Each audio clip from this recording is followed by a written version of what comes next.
Welcome everyone to chesslecture.com. This is International Master Bill Paschall. Today is an exciting part of my series, part 2 of the Scandinavian defense with 2 knight to f6. So let's go right to the position. e4, d5. Already you're surprising the opponent. This is a great idea.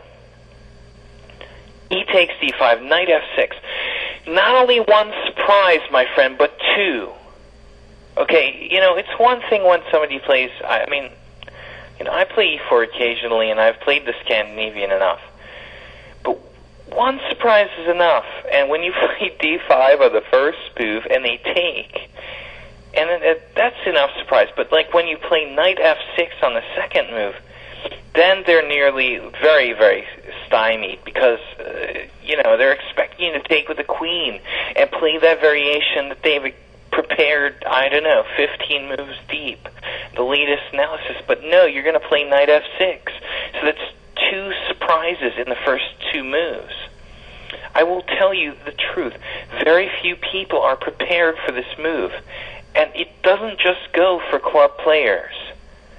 I have played against IM, GM level players who are not prepared to play against 2 knight to f6. GM and IM level players who are not prepared to play against 2 knight to f6. I will tell you that now. It is true. It is not an exaggeration. I am very sure you will catch everyone off guard, especially below 2400. So, this is part 2. In part 1, we saw important critical variations where white played d4 and c4 with a plan linked to queenside castling. In the second part of our lecture, we're going to look at more positional lines. I call them positional lines because they're a little bit quieter. And I think in some chess publications, they might have called this like the quiet line. So we're going to call it the quiet line. White plays d4 a la Morphy. This was played in Anderson, playing black. Morphy-Anderson. Morphy, the first player to really discover, you don't have to hang on to the pawn to try to prove an advantage. d4, knight takes d5. No Portuguese gambit for us. We're just going to play it straight, so to speak. c4, critical move, not discussed today. c4, I think the only critical line is what we looked in lecture 1. With c4 and knight f3, bishop e3, castles long plans. The most critical line was there. We're going to look at more positional lines where white doesn't play c4 right away here. Knight f3 on move 4. This is a tricky line. Actually, I think Leko played this several times, and other people. Not that this position is encountered so much at the echelon, the highest echelon, but still knight f3 has some theoretical backing from very, very good players. The most recent game, my friends, was played in 2005 in the Melody Amber Blindfold Tournament. Peter Leko versus Alexander Morzevich. But Morzevich played very badly. He played a variation where he exchanges his bishop with bishop g4 takes f3 early for no reason whatsoever, but a little bit of background. Actually, this was a blindfold tournament, and to be honest, I don't think that Morzevich was taking it all that seriously, and that game shouldn't be taken too seriously. Leko played well, he won, but the variation in question was not a serious one. Black should not play bishop g4, of course. He should play g6. This is the critical move. Now, first note, white can transpose to critical lines with c4. c4 knight b6. We will transpose to chapter 1, so to speak. But if white was going to play c4, usually they will play c4 right away. So if you don't see c4 right away, chances are white is holding back for a reason. So they're going to play what we call the positional bishop e2.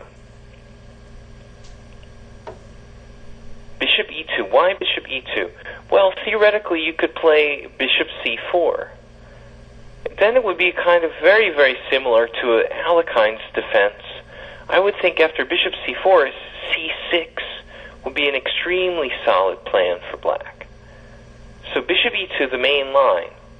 Now bishop g7, castles for white, castles for black. It's an unavoidable move. Now, this is the key position, believe it or not. There are two very, very interesting moves for white here. Not just one, but two. And I'm not talking about c4. In fact, you should be praying for the other guy to play c4 in this position. c4 is lame. Let me put it this way, and we're going to sum up here. When I was really learning chess, I found that like general things that you could remember, simple rules of thumb, were very valuable. c4 and bishop e2 do not go together. Remember, bishop e2 and c4 do not mix well together. Not at all. No line where white plays c4 and bishop e2 is dangerous. Problem with the position for black is that white has a strong pawn at d4. If white plays c4, black backs off and then starts to put pressure on d4. But the problem is if white doesn't play c4, his d4 retains the possibility for white to play c3. If we talk about this position in very fundamental strategic terms, white is better, slight advantage to white, because he has a strong point in the center at d4. End of sentence, end of discussion. White has a slight advantage out of the opening because after 6 moves he has a strong pawn at d4. End of discussion. There's no argument. It's just a question of whether black can fight back and equalize. Okay. So, what should white play? Well, I have some ideas about this position. I have several games where I played black myself. I played c5. Black played c3. White played c3 against me, and I played c5 against Sergei Kudrin. This is a big mistake. It's too risky. It's possible. You might be able to play it, but I mean, it's just too risky. Against Sergei Kudrin, I played c5, and he took, and I played knight a6. And I played it as a gambit.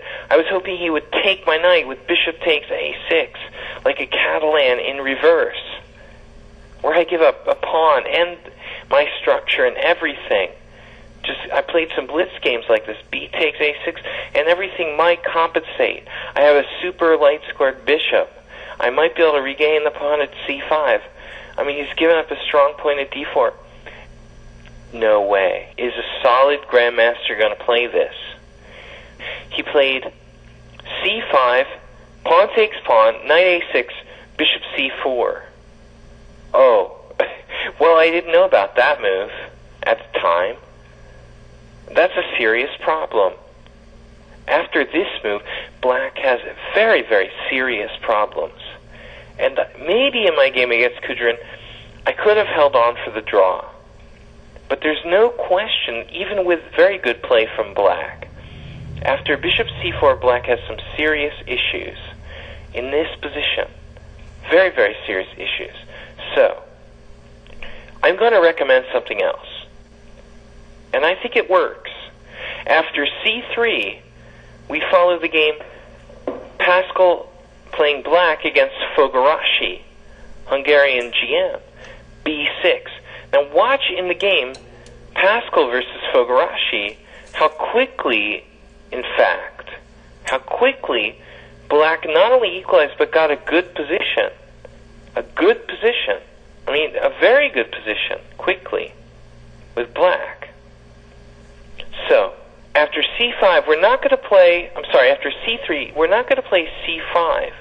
We're going to play b6. Now, white has a big question what to do. I didn't play c4. There was a game, and actually this is maybe critical. There was a game, an important game, where white played c4 here. And I'm trying to find it in a database. I believe black was a very strong grandmaster, Utud Adianto. The game against Adianto was c4, Knight back to f6. But if white is going to waste 2 moves on playing c4, I believe the black's position is fundamentally okay. If you're going to waste 2 moves on playing c3, c4, I don't care what you did, what I did, you're going to waste the tempo. Black has to be okay. And whatever happens, bishop b7, my analysis goes something like this. c4, knight f6, knight c3, bishop b7, d5, c6. And that's all there is to it. We counterattack against the strong point at d5. And black may not be better, but I would never for a minute believe that black is worse. Black is absolutely okay. He destroys the strong point at d5. And that's the whole point with our variation with b6. So, Fogarashi tried something a little bit tricky here, like to play in c3 Sicilian style. But I really don't think it's very good, to be honest with you. I lost the game, but not at all because of the opening. Actually, nothing to do with the opening. I had a good position. After knight a3, bishop b7, black has 2 beautiful bishops on the long diagonals. What is white going to do after knight a3? Knight a3, in my opinion, is a very weak move. In this structure, what does it contribute to white's position? Nothing. He's going to play c4. He played c4. I ask you, does it make sense? You'll see in just a few moves. So, knight a3, bishop b7. Now, white made the following move, which is rather pathetic in my opinion. Bishop d2. Very pathetic move. Knight d7 for black. This is important. We play knight d7. We want to keep open the long diagonal for the bishop on b7. But this is not a weak player. I am playing against a GM, a 2490 rated grandmaster, playing white. And the best setup he could come up with against b6 was knight a3 and bishop d2. Absolutely harmless. But what is your typical club level opponent going to be rated? I don't know. 2000, 1900, 1800. This guy is 2490, and the best he can come up with is knight a3 and bishop d2. Black is equal already. So, I played knight e7, you played c4. I was surprised by this move. It's very inconsistent with white's previous play. The knight on a3 contributes nothing to the position now, because the pawn on c4 inhibits its movement to that square, which, in fact, I thought that white was going to play knight c4, so I played knight f6, and now, position I think is equal. Basically, it's equal. c4, knight f6. He played here queen c1. Natural plan. Trying to trade the dark square bishop. Bishop h6. Black has to be careful. I feel I'm very happy with the way I played this position. In fact, I played rook e8. I think this is an excellent move. Excellent move. I mean, rook e8 has dual purposes. It allows for me to drop back. On bishop h6, I have the option to play back with bishop h8. I also create the possibility to attack the center with e5. Black is fully equal. If you don't believe me, ask your computer program, Fritz, Shredder, whatever. I'm sure that it fully appreciates that black is equal in this position. Bishop h6.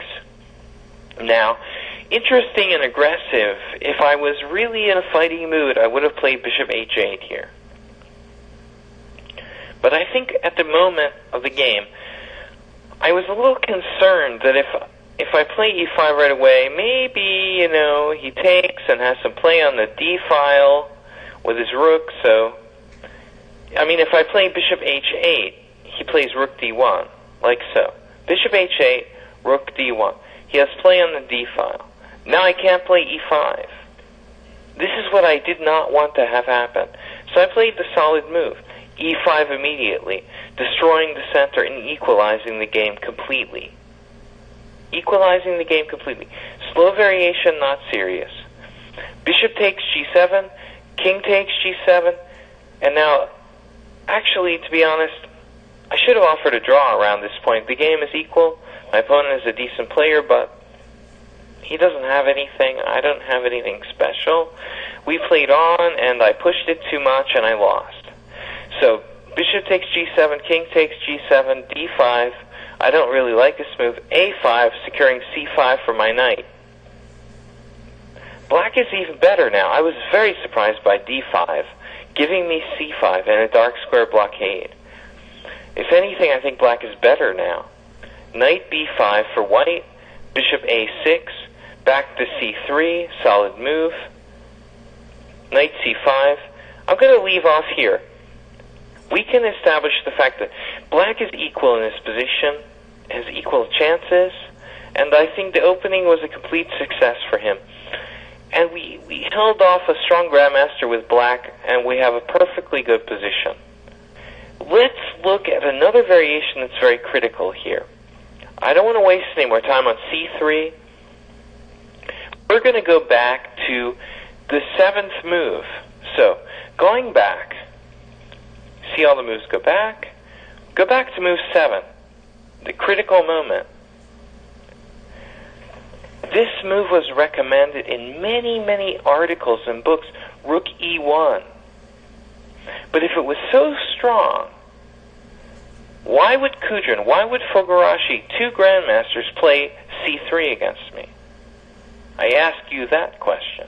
First of all, I think that c3 may be better, but b6 is an adequate response to c3. Rook e1 holds c4 in reserve, and that means that b6 is not so good here. See, if he can play c4 in one tempo, then b6 is not so good. Because after b6, c4, he's going to shut down that bishop with d5, and he's not going to have wasted 2 tempos on c3, c4. The key move here is c5. And I don't care what white plays here. I mean, c4 is possible. We just retreat the knight to b6. If d takes c, knight d7, white will not be able to hold on to the pawn at c5. Black is very close to equality here. Maybe it's not absolute equality, but black is very close to equality, and I don't think you can ask much more than that from any opening. I mean, it's not absolutely equal, but we will regain the pawn at c5, and any mainline opening is not going to be absolutely 100% equal. We're very close to equality here. It's a counterattacking opening. Black is, I'm not going to lie, I mean, black is a little bit worse, but I think he has good dynamic chances. We will regain the pawn at c5. No, the critical move is not c4, but take. D takes c5. But I'm going to introduce here, not an idea that's been produced in, I don't know, the New in Chess yearbook, not an idea that's in a magazine, in an article, in annotation to any game. This move is a theoretical novelty that is strong. It is tried and true and tested in my blitz games. Knight b4. Very strong. Theoretical novelty. Never played in a serious tournament game. And it's very, very strong. It pressures c2. And with the queen exchange that is in the offing at the moment, c2 becomes particularly sensitive. So ideas like bishop f5 become very interesting here. And remember, the long diagonal against a1 is a constant problem for white. If he plays something like c3, he loses the exchange or a whole rook immediately. I've had a lot of strong grandmasters. Usually they play knight a3 here. The most common move is knight a3. I think that black is fine in this position. I can just regain the pawn at c5. If I want, I could just play knight on b4 to ca6 and just take back. You can't move the bishop from c1 because you hang the b2 pawn after knight a3. Fully equal or very, very close to equal position for black. Knight b4 is my novelty. Very good improvement over known theoretical lines. This is International Master Bill Paschall giving you new and interesting ways to play the Scandinavian defense with 2 knight to f6. Tune in for part 3 of Secret Weapon with Black. Grandmaster Damian Lemos here for OnlineChessLessons.net. First of all, I hope you enjoyed this video. If you would like to receive more free chess videos from us, you can just click the subscribe button below. I would also highly recommend signing up for my free mail course, the 10 Grandmaster Secrets to Dominate Chess. During this exclusive course from OnlineChessLessons.net, I'll share with you my own Grandmaster shortcuts to effective attacking, defending, and growth hacks to improving your chess without complicated books or memorization. So sign up by clicking the sidebar on the right, and I know you won't be disappointed. Once more, this is Damian for OnlineChessLessons.net, and I'll see you in my videos. Thank you.